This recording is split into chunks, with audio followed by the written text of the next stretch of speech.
Hey,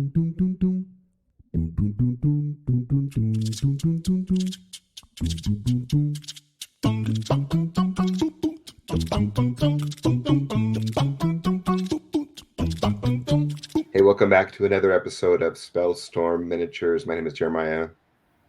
My name is Hans. And we are back for another fun conversation about what makes games fun and stuff. It's part 2 of our 3-part series, and exciting to be back with you. I'm excited just to be back. I've sort of been AWOL for a few months. I've been dealing with some family things, and then including at the same time that I've been dealing with some family things, work has really increased for me, and there is just very little space for much else, and so I'm feel like things are swinging back the other way for me. Case in point, we are recording a podcast episode, and so I'm excited to be having this conversation. So, and I'm excited. I'm excited that you're on with me. So that makes me happy. So, Glad to how be are here. things going You're back. for you? Sorry. How are things going?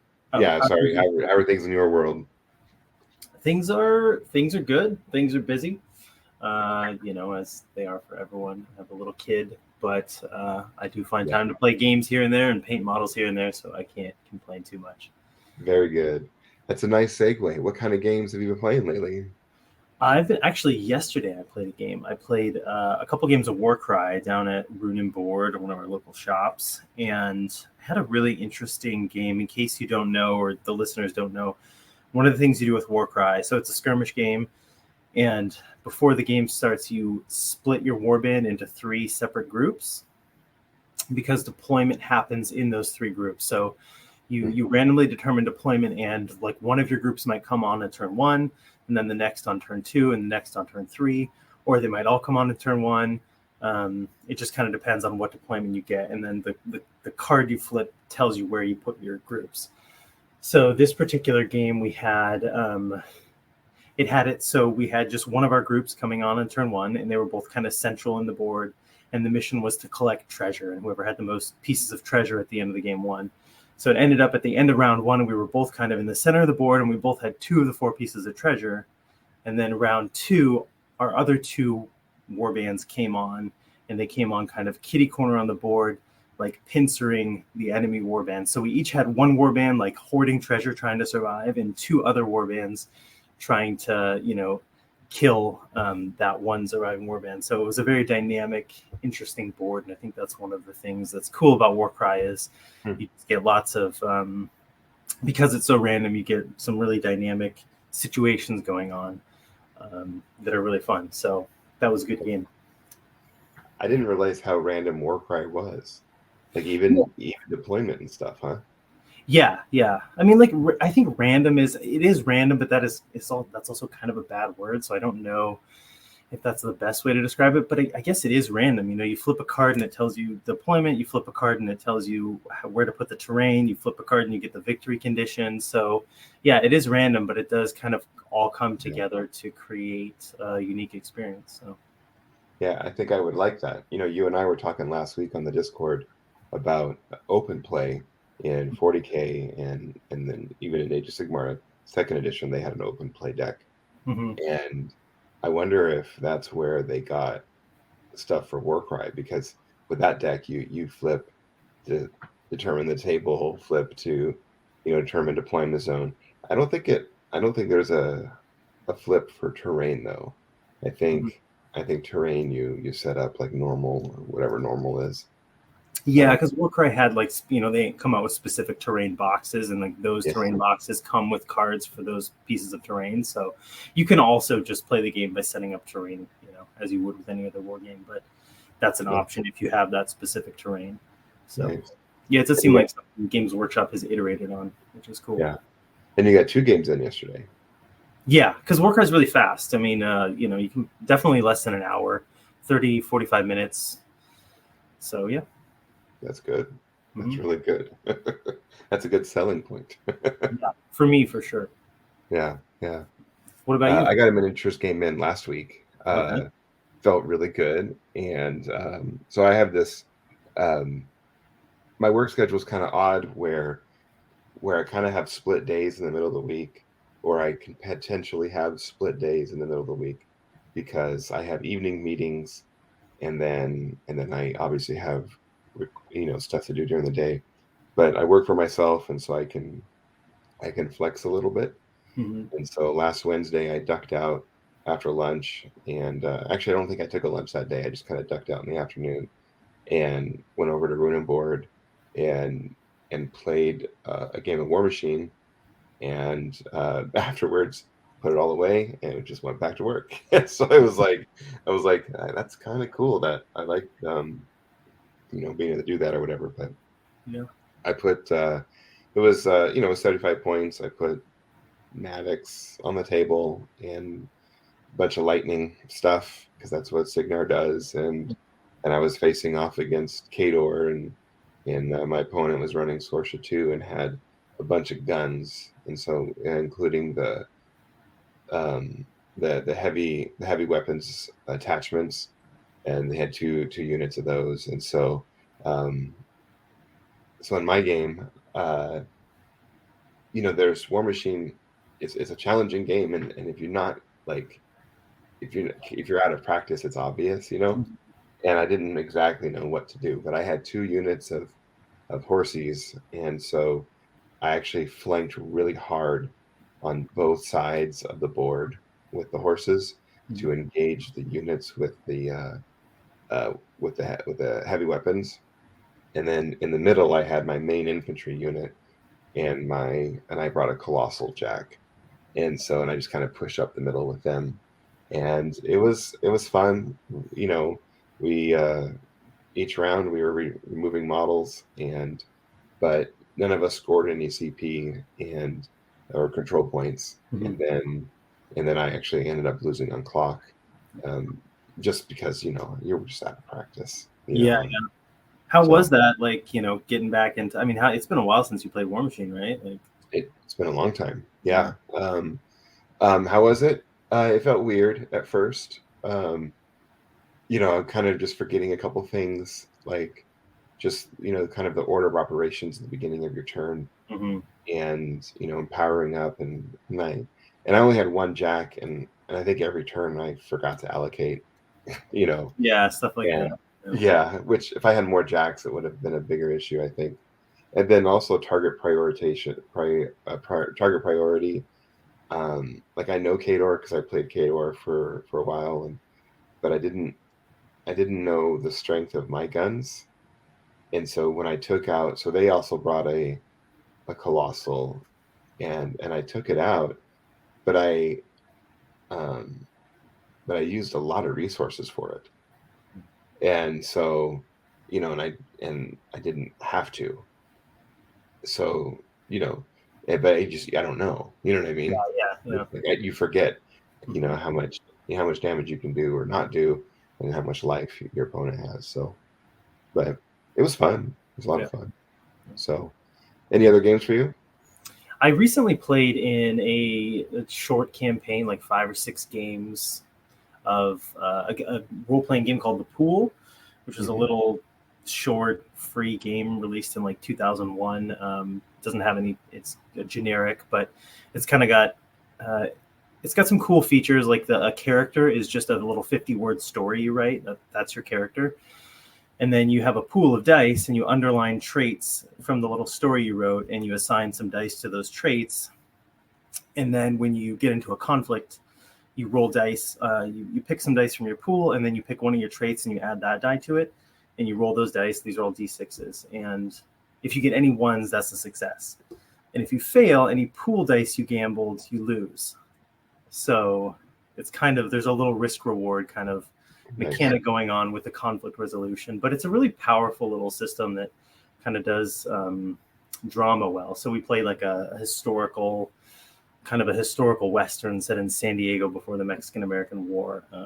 And I played this guy trying to run from his evil past and become a priest. And it didn't work out for him. but Oh, but it bummer. was But it was a really good game, and I had a really good time. So yeah. Nice. Yeah.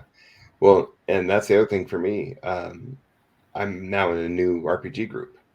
Oh And yeah. so, yeah, we had our first meeting a week ago, and there's a couple of guys that I know from a long time, and one of them who was in my previous RPG group, and then there's a fourth guy who I just met for the first time, and he's a coworker of the DM, and we got together and we did one of those. So everyone has like a million games to choose from, right?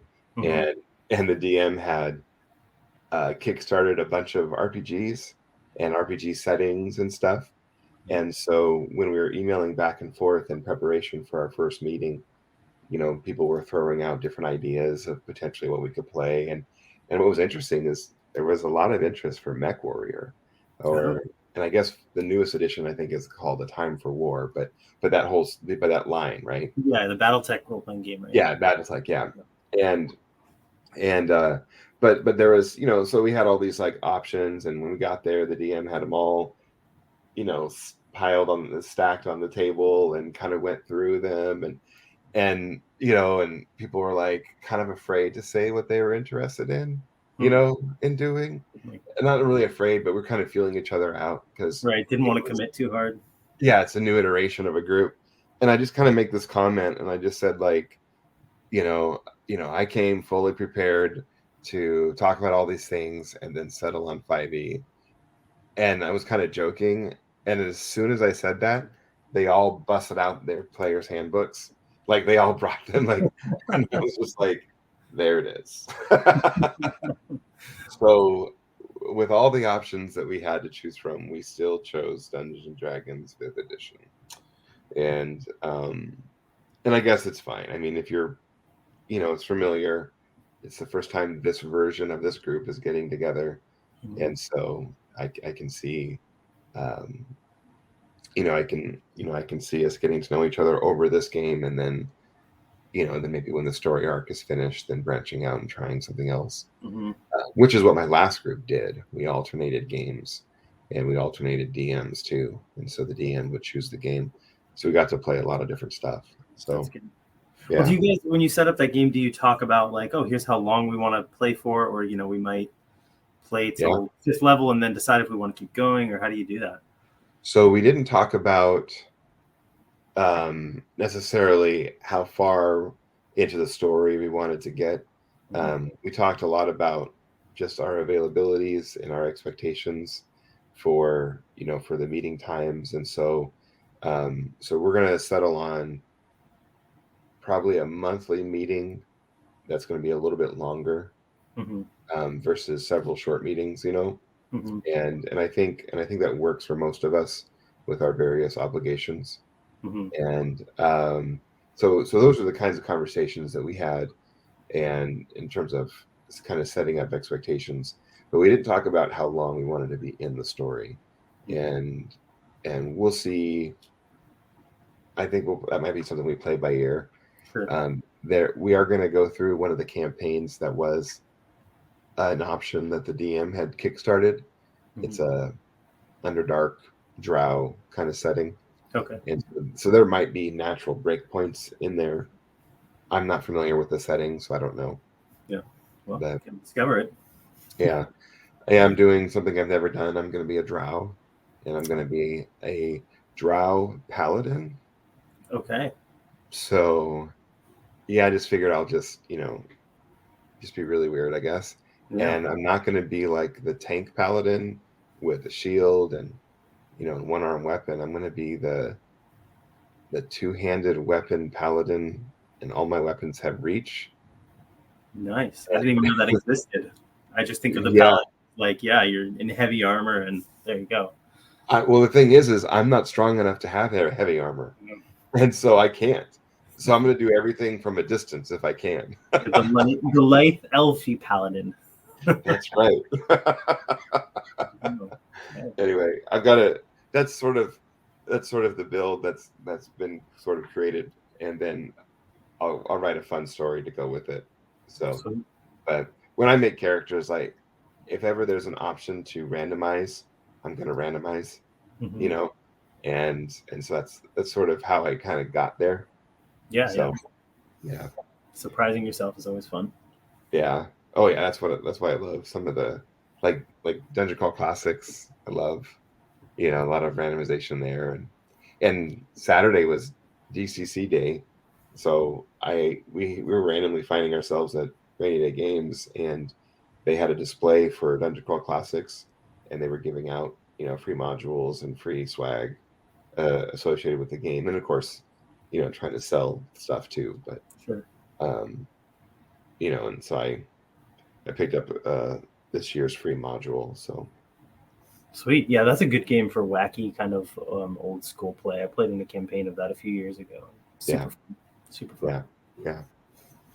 Well, we get to continue our conversation, and when we got together the last time to record our conversation, um, what was our? I can't remember. I think we talked about what games are. Is that right? Yep. What games are, and so today we're kind of going to go forward a little bit, and we're going to be talking about what games What aren't games or teach what us teach and us what games aren't. Yeah. and Yeah. what games aren't. Yeah. So I feel like it's a big chunk of stuff to talk about, Mm-hmm. and for our listeners who didn't listen to the previous episode, I don't think you have to listen to that one. I think it would be great if you wanted to get more of the conversation, but there's a fantastic little book written by Ralph Koster, and it's called A Theory of Fun for Game Design. And I love this book so much that there were several years in a row where I read it every year, just because I'm a big gamer, and I really like hanging out with other gamers, and I love talking about games and game design and what makes the game fun or not fun and that sort of thing. And Ralph Koster is a great writer, and he's pretty clever, and so he comes at it from a lot of different angles, and sort of gives language to talking about games. Mm-hmm. That's one of the things I appreciate. So this is part two of that conversation, and I have no idea exactly where we're going to go, but I'm excited to go there with you. Yeah, me too. I think one of the things about this book is that, the chapters are called things like what games teach us and what games aren't. And that sounds very definitive. Yeah. But in reading it, he really just brings up a lot of questions and a lot of kind of topics. It's not like, this is word of God. It's more just opening up the concepts. So Yeah. And what's interesting is he also gives a lot of examples of games. I find that a lot of the examples tend to be older cultural reference games, that if you've been around for a while, you've heard of this game or whatever, and maybe you even played it. But uh, but mostly because a lot of the older, like, first generation games that were coming out were truly quite simple, and so he can use them as an example to explain what it is that he's talking about, and then he can also point to how it developed into more modern games. Um, so I think he's really thought through the different layers. So a lot of the examples I think tend to be also video game related, which I think is where he has the greatest background in. yeah, he worked in the video game industry or works or Yeah, a lot of and video that's games, but not yeah, exclusively. right, right. So, but yeah, I kind of felt like there was a consistent thread through both of these chapters, and he almost contradicts himself, but doesn't. But he basically talks about games on sort of two levels, and that's the um oh, what is the word I wanted? The dressing, like Mm-hmm. what the game is dressed in. Sure. The set dressing, the fiction, the kind of Yeah, shell. Yeah. the fluff or all that stuff, and then he uses different words to describe the game. Like one time he calls them oh, what does he call them? He calls them like mathematical patterns at one point. He calls them the lessons that we're trying to learn, like what they're trying to teach us. So he's talking about the games on two different levels, And I thought it'd be fun if you and I would interact on that a little bit too. Yeah. Yeah, you wanna throw something out there to get us rolling? Well, one of the things he talks about, I think in an earlier chapter, he calls games abstract formal systems. That's his Yes. one of his very technical definitions of it. Yeah. Then you're saying there's this what in tabletop hobby people often call the fluff versus the crunch, or the theme, in board game world, theme gets talked about a lot, whether the theme is just tacked on or whether the theme is sort of intricately woven into the gameplay. These are kind of dichotomies we talk about sometimes. Yeah, whether they're actually dichotomies or whether they're one thing, I think can be debated. Yeah. But he does talk about games as models of reality we used to learn from. And I think that's where some of that theme comes from, right? There's the underlying pattern of what a game does, and we play and recognize the patterns. And part of having fun is learning those patterns and then manipulating them towards the ends of winning the game or playing the game well. But then the kind of fiction or fluff or whatever is helps us connect that to a model of reality. Right, like stories are something that teach us about reality. Right, they're one model of reality. We get to live in someone else's brain and experience things, and games are just another model of reality we use to learn from. Is something that he says. Yeah, one of the things that he talks about, things that games can teach us. He gives a couple examples. They teach us spatial realities. Does this fit together, sort of stuff. That's an example of things that games teach us. Some games teach us, to explore, to dig around and try to discover more. Sometimes games teach us to aim precisely.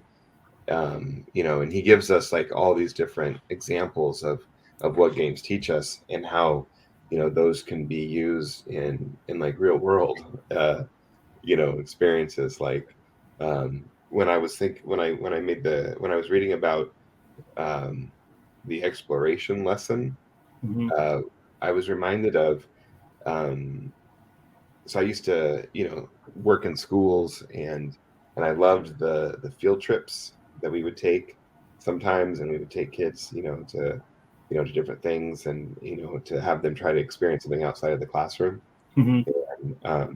And I experienced something like that when I went to Israel this year, and there's a lot of archaeology that goes all along in Israel, and so they had this site you could where you could sift through stuff, and you can try to find different artifacts, like pottery or glass or ancient pottery, and and different things like that. And that site is set up for kids to take, schools to take field trips there and things like that.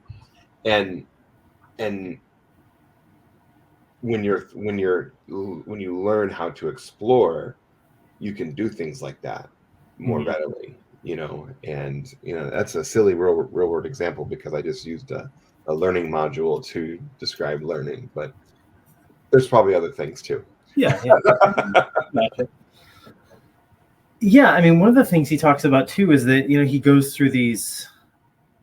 What you're saying, there's some things that games teach us that model, that teach us things that are relevant to our lives, like how to explore, right? Like games are a safe place where we can learn how to explore and risk things, right? Like, I might lose this, but it's just a game, right. And that kind of teaches you in real life maybe how to assess risk and know when to go out on a limb and when not to. But he kind of also talks about how a lot of games teach us things that maybe we don't need anymore, right? That just things that we've gone past, right? Like how to jump over, I don't know, in a Mario game or something, like how to jump over how to precisely, I'm not wording this correctly, but you mentioned the thing about aiming, right? In like a shooter game, like how to precisely move a cursor or something. It's not super relevant to our lives, but it is a skill that a game might teach us. And so one of the things he does is he's kind of seems like he's calling for games to teach us things that are more relevant or teach us more important things. It's kind of like a challenge, I guess, to game designers, which I found very interesting. That's a really good call. And that actually made me think of a quote that he said that I wrote down. Um, oh, yeah, he said this. He said, since games are generally about power, control, and other primitive things, he Hmm. uses the word primitive. Um, you know, he says, this was him, this was when he was talking about games and stories, Uh-huh. and he was making the comment that games are not stories. Um, but he said that stories tend to be as well. And, uh, um, and so his critique for that, to follow up with what you just said, Mhm. is not only can games teach us things that we really need in the real world, so can the dressing that goes along with the game. They can be more meaningful and more impactful. Like when we watch, a movie, that where the story just isn't all that compelling, Mhm. or it's like you can guess what every character's motive is and what they're gonna do. Mhm. There's not a lot of like, it doesn't keep our attention, right? Yeah. Yeah. And so what he's calling for are games that keep our attention, and then the dressing as well. Yeah. And I appreciated that. Yeah. Yeah. Absolutely. He says Yeah. Go sorry, I ahead. found it. He said when stories and games are good, you can come back to them repeatedly and keep learning something new. Hmm. Yeah, Yeah, and they have that depth um, yeah, of, of of engagement. Um, yeah, One of the things he talks a lot about is patterns. How games are, the word pattern-seeking beings, and that games sort of reward that. And that's one of the things that engages us about them is learning. The fun of learning patterns is sort of the fun of something we need to survive. I think we talked about that a little bit in the last episode, that we play to learn because we have to learn to survive. And so finding those patterns is what kind of triggers that fun in our brain. And having patterns that continually engage us and let us explore the possibility space of a game, um, like yeah, you were saying, is something that keeps us continually engaged, right? Like these big games, like you're talking about you playing War Machine and how you're a little rusty, but part of that being rusty in a game like that is because there's so much possibility space that when you're in it, you're kind of swimming in it, and you have to maybe learn how to swim a little bit again when you haven't played it in a while. But there's yeah. so many kind of patterns to discover and nooks to explore that it's a big pool. Well, and I wanted to compare just our experiences between, War Machine and Warcry that we talked about earlier in the games we played. So in War Machine, one of the things that you do to get better is you practice deployment over and over again, Mm-hmm. and you start to see the pattern of where pieces need to go and in what order, so that you can activate them appropriately to get the maximum amount of benefit out of them, right? Mm-hmm. And so with repeated deployment practice, you get better and better. Where and think about how different that is with Warcry, where Mm-hmm. deployment is more randomized. Yep. And so the patterns that you look for in Warcry are actually different. And Mm-hmm. and each game is going to be different. It's going to take several games, over a period of time for you to begin to see, aha, if I do this with this unit, that's going to get me the thing that I want, or Yeah. whatever. Yeah. Yeah, Yeah. Well, it's like learning a language, really. From one perspective, like you have to be conversant with. I mean, you were talking about knowing how much damage your things can do versus the opponent. That's like yeah, like once you know those pieces, it's like you can make the moves that you want to make, but you have to learn the language to be able to speak it, so to speak. Like in Warcraft, I've played like 6 games probably, which isn't a huge amount, and I feel like I'm still learning. I'm starting to learn, like, oh yeah, small dudes can be taken out in one hit with a solid hit. mhm, Yeah, this is how many hits it might take to take out a bigger dude, or like this is kind of how you might want to split the war bands or something. But it's still very incipient in my mind because I'm still learning that language or learning the patterns of the game, which is yeah, and that beginning phase of exploration is always really exciting. And I think that's something you hope a game will always have, or at least a deep game is like something to keep you in that phase of like, I'm still learning, I still have things to do. Because when you're on the other end of that, of like, well, there's nothing new, you stop playing, right? Yeah. Which when you talk about miniature games, that's why game companies either like change editions or introduce new unit types, because like right now, I'm running into a closed circuit or a closed pattern with my Skaven because I run exclusively clan session, which and if you look at there's only 5 war scrolls. They're gut runners, night runners, deathmaster, vermin lord deceiver, and then that new unit that come in the Warhammer Underworlds box, the Nether Maze box. Okay, yeah. And that's it. And you can get 2,000 points out of that. But and I have, I think, 2,000 points now of that. But there's not a lot of variety on the board. They basically are going to do 2 things, and if my opponent can stop any one of those things or knows that it's coming, then it's going to be a very boring game for me, right? Yeah. And so that, and I mostly did that in the second edition because of the whole battle line issue, and it could have been my misunderstanding of what that meant. But the new third edition Skaven Battle Tome has opened it up now, and now you can, do different things. So now I'm looking at adding Storm Fiends, which are not clan session, but they will, make it better for me to maybe compete on the table a little bit more. I don't know. Yeah, and have more things to explore. Yeah, exactly. And that goes back to that exploration thing. Yeah. And so, and the real world application for that is a lot.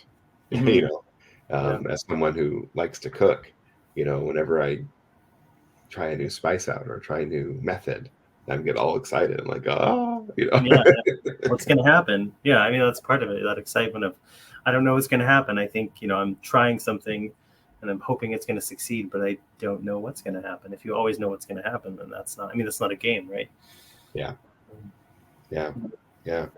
So, and I think our listeners would agree. Games teach us a lot of things, and Raph Koster does a good job of digging into that and stuff. And that's not the hard sell, right? That's not the controversial part of what we read. The more challenging part was what games aren't. And that's where I think he dives a little bit more into the dressing and the patterns. In fact, he opens up and he talks about games, and he talks about the fiction around the games. The first example he uses is checkers, and and you're just moving these things along the board, and a lot of times you can force your opponent into a move, but then somehow when you get your little token on the other side of the board, you say "King me." Like, what is that? That's the fiction that's applied to the game, right? That's the dressing, and so he calls the fiction around games like word problems and math. Yeah, that was an interesting metaphor. I liked that. That was, I mean, it was kind of like reductive in I think he's right, but it was also like, I guess you could look at games as just word problems. That seems kind of boring, but it's a good metaphor. I mean, it's just a metaphor. It's a good one. Yeah. Well, he does 2 things simultaneously. He says that we, game designers are going to dress up their game systems with some kind of fiction because that's going to appeal to us on some level. But then as a gamer, he also says we see straight through the fiction to the game. Like, we understand that we're just moving a piece on this board or whatever. Right. So that's interesting too.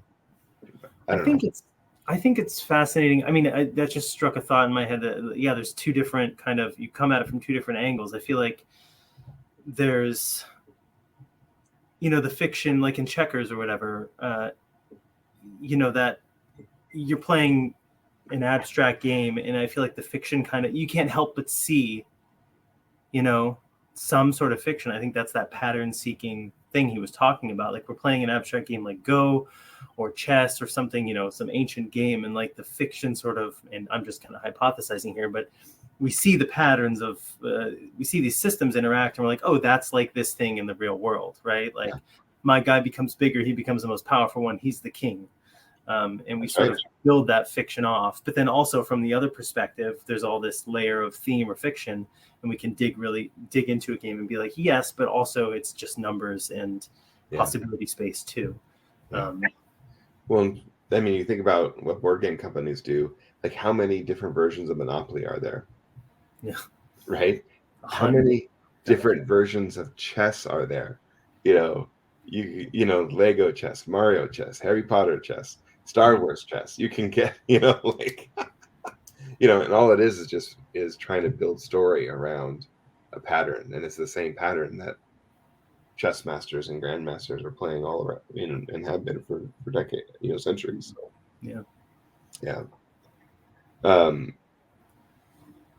He says that games are largely about getting people to see past variations and to look instead at the underlying patterns. And so because of this, gamers are very good at seeing past fiction. And so when you look at it, like for War Machine, going back to War Machine, that's why you can actually play War Machine on War Table during COVID. That's what a lot of War Machine players were doing, and they were just little tokens with the name of the model, right? Or I guess they had images maybe, but there was an Etsy creator who actually made the last two armies, Grimkin and also Crucible War, printed those armies out on little discs so that you can play test them before the armies were actually released. And it just had the model name on there. Yeah. And I thought it was a brilliant idea. And so seeing past the fiction all the way down to what is it that we're doing here, I mean, gamers are really good at that. So. Yeah, absolutely. Yeah, there's always that, you really could play a war game with just bases if you really wanted to, right? There's actually even, that makes me think of, this is a little bit of a tangent, but did you ever hear of Disc Wars, Warhammer Disc Wars? Yeah, actually, that's a long time ago. Yeah, there was an old version, and then Fantasy Flight re-released a version at some point, and I remember buying the set, but I never actually got to play it. But it's basically a version of Warhammer, but the rules are a little different. It's its own game, but a model is just a disc, and there's you move the disc by flipping it over end, and that's how movement goes. So it's like the disc is its own mechanic. But anyway, it's just a thought of you can flatten that space because it is an abstract space. I had one more thought kind of about that I feel like Coster didn't mention this, but he talks about how the games are like word problems. They're abstract systems underlying a layer of theme that can be ignored, but that's not true of role-playing games because you can't, a role-playing game is the fiction. You can't ignore the fiction and still have functional play, right? We can't all just ignore what each other are saying and pretend we're doing something else. Otherwise, the game grinds to a halt and we're not actually progressing in the fiction. So anyway, just a small tangent, but that's one of the things that makes role-playing games unique. Yeah, he was very favorable about role-playing games because he made a comment about that. He goes, in the right hands, because he was commenting how a lot of games are not written by writers. Sure. And he himself is a writer, so there's his bias. But he was said in the right hands, a role-playing game can, can it be as much of a creation or a creative opportunity as as someone who actually wrote a story. Sure. Yeah. I'm stumbling over the words, but what I'm saying. Yeah. So you ready to deal with the controversial part, maybe? Let's do it. Yeah. So the controversial part centers around this idea about gamers being able to see through the story or the dressing at the game, and the simple argument that gamers make is it's just a game. And so we have first person shooters and we have terribly violent games that people are playing and Grand Theft Auto, where apparently you can do some pretty bad things to prostitutes in the game. Sure. Yeah. I've never played the game. So, and he talks about what the game actually is in terms of, if you removed all of the dressing, what is the game? Well, this game teaches you to aim or whatever, or this game teaches you, that sort of thing. And so the defense is not a good defense. It's just a game, because we have data that suggests that maybe it's not, right? But then if you come from the other side, the prosecution, if you will, if you just attack the dressing, you kind of miss the point of the game. Right. You have to look at the game for both what it is and what it does and what it's dressed in. And that's a better way to talk about what the game actually is.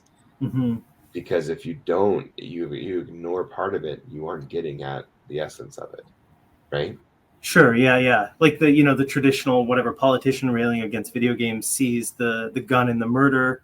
Exactly. And the gamer sees the play and the numbers and the decisions that spark your brain to learn and have fun. And the two are kind of speaking different languages across one another, but those two things come together. Have you heard of? It makes me think of Brenda Brathwaite is a game designer. She kind of came up on the Wizardry PC games, which I had never played, but she also designed a series of tabletop games called The Medium is the Message, and one of those games is called Train. So it's basically exploring the idea that the mechanics of the game are the message, which is kind of what we're talking about, right? That it's not just the mechanics are the theme, basically.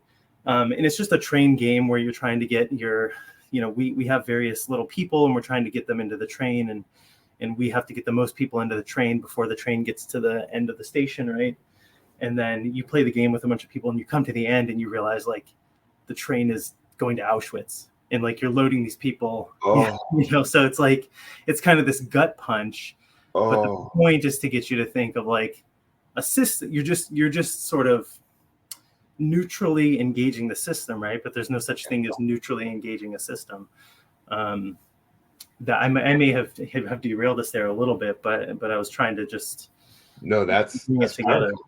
Yeah, because because that goes all the way. I mean, that's what we're talking about. What do games teach us? Yeah, and you just did that. That's the statement right there. You can't neutrally engage a system because the game is teaching you something. Yeah, right.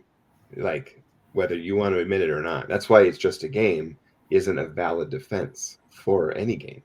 Right. How are you engaging in that game, and what are you gleaning from that experience is what we're talking about. Yeah. Oh, I would not feel well if I had played that game. Yeah, because I love trains. I love the themes, the theme of trains, and I would have, my strategic brain would have been firing all synapses, and I would have got as many people on that train as possible, and then if that were I'd probably throw up afterwards. Yeah. I mean, I don't feel well now. Yeah. Well, I think it's something about, our brains can engage. We can engage in strategic that's some of the power of games. We can engage in these strategic and tactical problems, and they're super engaging. But we can get myopic about it, and and not look at what we're actually doing within that. I think that's.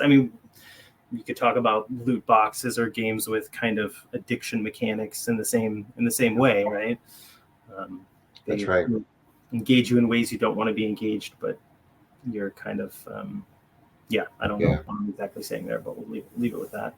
Yeah, he does a really great thing towards where he engages a conversation around fun, and he distinguishes the difference between fun and delight. I thought that was very interesting. Oh, I thought that was amazing, because it describes so much of how I feel about so many different things. Yeah. What do you think? What made it interesting? Well, I had never thought about that in those terms before. Fun is a concept that a concept as a concept that I hadn't really dug into. And I think that's what he does here. Is we say that so often in playing games, like, is it fun? Am I having fun? This is fun, but it's such a nebulous concept, and he really digs down. I mean, he distinguishes fun from delight, like you said, and also from beauty. That's one of the things he's saying, like, fun isn't, like, games aren't delightful. He talks about delight as a surprise. Let's see. Delight strikes when we recognize patterns but are surprised by them. Yes. It's the moment at the end of the Planet of the Apes when we see the Statue of Liberty. Spoiler alert, sorry. It's the thrill at the end of the mystery novel when everything falls into place. But he says delight is something that strikes and then kind of goes away, right? It's just a thing. And fun isn't exactly that. No, he describes fun in that same paragraph as learning new patterns. Mm-hmm. So like, for example, if I go back to War Machine, delight is when I found the magic deployment strategy, and then fun is when my opponent does something that causes me to deviate my plans, and now I have to identify a new pattern. Yeah, that's what we're talking about. Yeah. And I love that, and I can apply to so many games because I delight in like, and it's like rewatching a movie, for example. Like, it's fun to watch a movie for the first time, but you delight in the movie when you watch it a second time. Yeah, right? Yeah. That's a really good. That's what's happening here. Yeah. And so games that have that replayability, and and until you get to the point of mastery, and he has a whole nother concept about mastery that's worth exploring. But until you get to the point of mastery, as you replay these games, you're either going to find delight, or you're going to find fun, or you'll find both, right? Yeah. Along the way. Or actually, we should concede, you'll find boredom. Sure. That's a possibility. We talked about that a fair amount in the last episode. Yeah. More about that. But I thought it was interesting too. I mean, so he talks about fun as mentally mastering problems, and then he talks about exercising mastery. That's different than fun. Not that you can't have fun doing that, but that's a different thing. And like, we're talking about the War Machine example. Like, I think, the ideal in a player's mind is that I have this plan, I execute it flawlessly, I go to the tournament, I execute it flawlessly on everyone, and I win every game, right? And that it's never happened to me before. It's probably never happened to anyone, or maybe it's happened. People win tournaments, obviously, but is every turn go exactly like they think it goes, right? And if it did, if you could just flawlessly execute every time, like, you would stop playing that game. Because you would no longer be mentally mastering a problem. It would have been mastered, and it would be kind of beyond you, and it wouldn't be fun unless you just enjoy, making other people, I don't know, unless you're playing in a way to make people miserable, and that's what you do. Right. That's beyond the scope of a game. Or you give yourself different challenges. Like, for example, one of the challenges that you can give yourself that he mentions in the book is a time thing. So like, for example, I've got solitaire on my computer in my office. And, and every once in a while I'll take a brain break, right? And I'll bust out solitaire. And the goal is to beat it in less than 1 minute and 12 seconds. Because that's my record. Okay.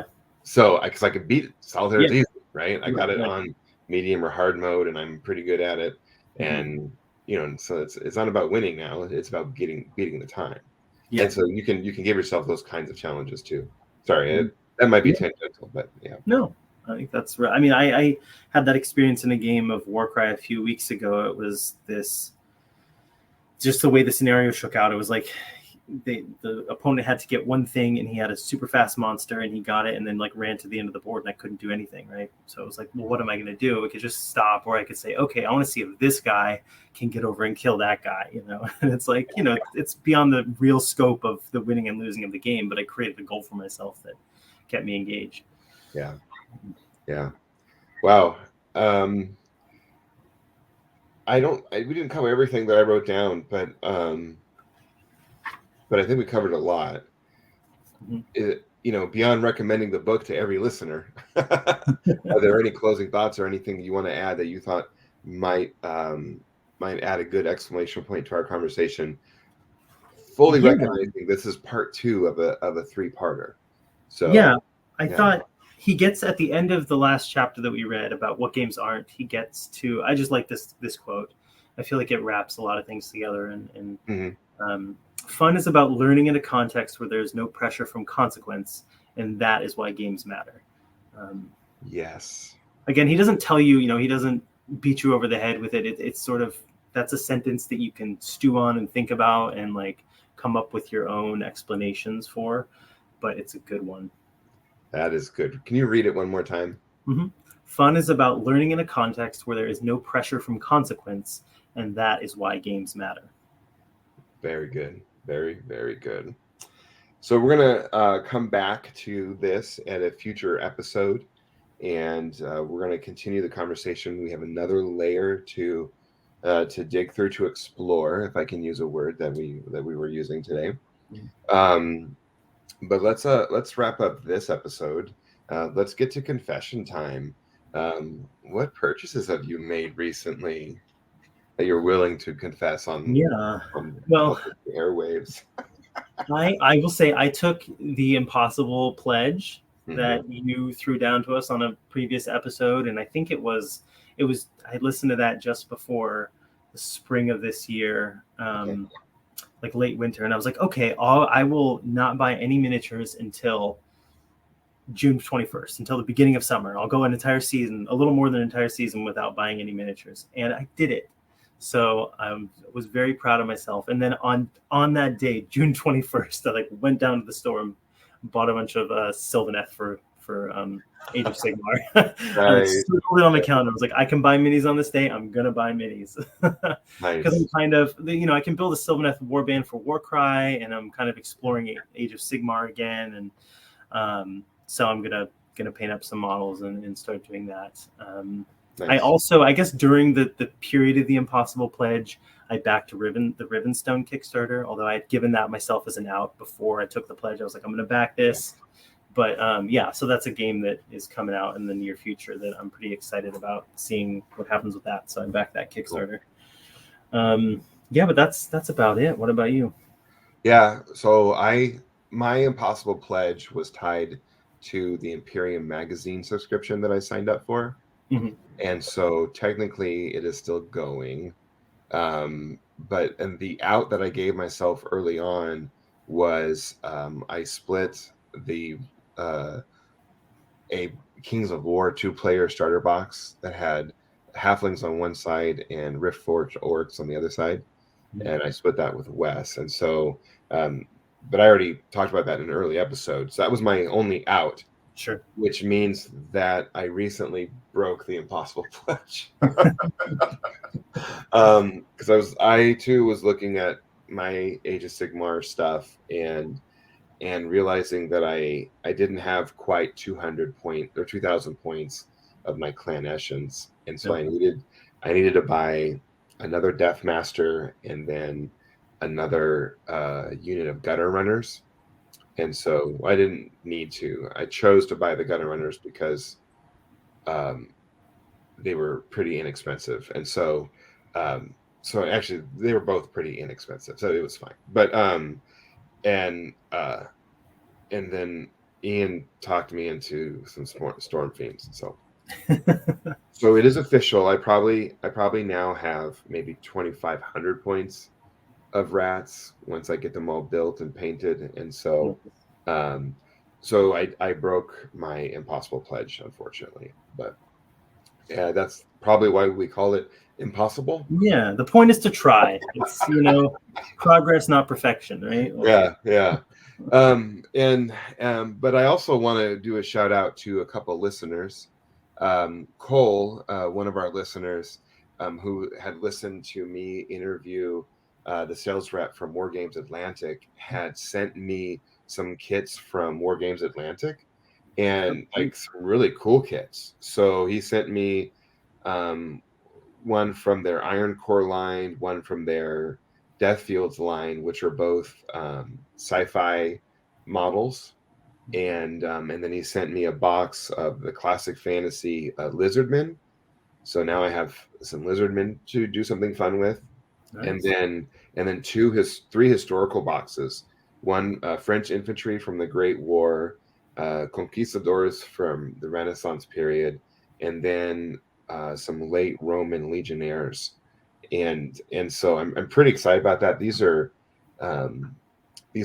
28 mil models, and they're plastic kits, and they come with so many options on the sprue. Like you always have leftover bits on the sprue, and when you build them, and they're really inexpensive. And I want to do a shout out to War Games Atlantic again, because earlier, like 2 weeks ago, they did an announcement about their price hikes or the price changes. Mhm. They basically did a like a blog post. You know how like Privateer Press or will do theirs, or like Games Workshop will do theirs on community Mhm. page. It was something like that, and they broke down um, the cost increase that it was going to be for their units, Mhm. and they determined that it was going to be like a 12-cent increase. And then so they were like, and so we are, and they did it very like tongue in cheek, but they were like very benevolent. They were like, and we are not going to pass that cost down to our consumer, and therefore our prices are going to stay the same. But you know, like I really like them as a company. You know, That's hilarious. they Like they reverse they do bait. all the they do all the right things, but their kits are amazing. I've been watching some unboxing videos of some other kits that I don't have, and I'm so impressed by this company. And they don't have full lines of everything, but if Mhm. you're already playing a game, and especially minis agnostics games, Mhm. and or you're doing like a skirmish or whatever, and you want a really inexpensive kit, check out War Games Atlantic and just start looking through their lines, and you can just incorporate them into what you're already doing. Um, Word on the street is that they might have their own game in the future. I think it's going to be related to their Iron Core line, but that has not been confirmed that I can tell for sure. I've only seen rumors of it. So I've looked at their stuff before, but just kind of, just kind of one of those, oh, I'm going to browse this a little bit. yeah, So I'll look at them again. Yeah. Can you yeah, use can you use some of their, do they have like historical stuff that works for Saga? yes, they do. They Okay. have is it Welsh or is it Anglo-Danes, Anglo-Saxons, Anglo-Saxons. You get a full Anglo-Dane or Anglo-Saxon army out of what they have. Okay. Because that's a Yeah, game I've looked at here and there, but I never really know where to look for miniatures. So I always just end up looking at the official ones, and that's all I ever look at. So yeah. okay, I'll take a look. Well, yeah, that's a minis agnostics game technically. Yeah, yeah, yeah. So yeah, and another place, Footsore is another place. That's an American company that does models for Saga, and Okay. there's a lot of places you can get models for that. So, Okay. but the cheapest way would be War Games Atlantic. You can get probably a full army out of two or Okay. three kits. I'll So take a look. I am getting older, so the historical sort of thing starts to creep in. yeah, yeah, and actually, we're gonna talk about that after offline because I have an Okay. idea for future episodes. Okay. Um, the other listener I want to give a shout out to is Curtis, who called on me a couple weeks ago. He was just like, "Hey, I haven't seen you in a while. I'm gonna be in your neck of the woods, and I want to drop something off." And so he dropped off like a bag of bits from Mindtaker, and it was awesome, just for fun. Like I didn't ask for it or nothing. He just said here, and and then we just talked out on the porch for a long time, and it was just really good to, you know, that human connection, and Yeah. It's and good people. things have been hard for me personally, and so it was nice to have another human to talk to about it. So it Absolutely. was very kind. So shout out to Cole, shout out to Curtis, shout out to Mindtaker Minis, War Always. Games, Comic, all the things. So, Yeah. what about your hobby desk? What are you building? What are you painting? I have been so one of the things that Warcry has is called the chaotic beasts. So one of the twists when you play the game, you can flip a card and these basically random monsters come on the battlefield and can fight either side. And Games Workshop has models for these, but I wasn't super stoked about them. And it's like, I'm not going to spend $60 on models I'm not super excited about. So I was kind of digging Yeah. through my bin, and I have some. I had a Hellmouth from Privateer Press, which is like the model with it's got tentacles coming up from the ground and stuff. And I had a couple old Death Rippers, and so I bought a couple more Death Rippers from Death Rippers are the Cricks, little Cricks Bone Jacks. Bought a couple more Death Rippers from Mind Taker. Shout out again. I got my little packet of M&Ms that they always send, which is excellent. Lovely. So yeah, I just thought that would be fun. I'm like, these look like chaotic beasts. You have this little bone metal construction, and then tentacles ripping up from the ground. So I'm painting those up. I'm having a really good time. I'm gonna do some. I have some crackle paint that I've wanted to use for a really long time. I'm gonna use that on the Bone Jack armor, so it's looks like old armor that's been soaking in the ocean and cracking. So we'll see how that turns out. But been having a fun time painting those up. What about you? I am going to have some rats that I'm going to need to build and paint, and in order to get my to 2,000. But there's another thing. The Warhammer store gave me Ian over there gave me a random miniature, which was a Skaven clan rat, and inside is a piece of paper randomly selecting a GW paint color. And so the color that was randomly assigned to me was the contrast line of the brand new one that just got released on Saturday, Karandras Green. And so the challenge, the paint challenge for this month for the store is to paint the random model featuring the random color that was assigned to you. And so I don't exactly know what I'm going to do with the rat, but in this color, but I'm gonna but that's gonna be on my hobby desk as well. And I'm probably gonna paint that first just to get it to the store and put it in their display case quicker. So yeah, that's super fun. It's a cool little event. And then those gutter runners that I got and that are metal, and so I get to play with metal again. Nice. So yeah, but cool. Well, thank you for excuse me. Thank you for being here with me, and thank you for recording another episode. I'm excited to get more of these out there. I'm really excited for our future conversations as well. For our listeners, I just want to invite you to join us on the Discord server. We have active conversation there. But more importantly, one of the things that we do as well is the book club. And so every month we select a book and we read it, and then the last Sunday of the month, that afternoon, we get together and we talk about the book. And this month the book is Forever War by Joe Haldeman. And so I haven't started quite yet. I got it on Audible, and I'm finishing the trilogy, the first 3 books of the Horus Heresy series. I'm sub 2 hours left on it, and so as soon as I'm done listening to Galaxy in Flames, I'm going to go right on to Forever War. So how about you? Are you reading the book this month?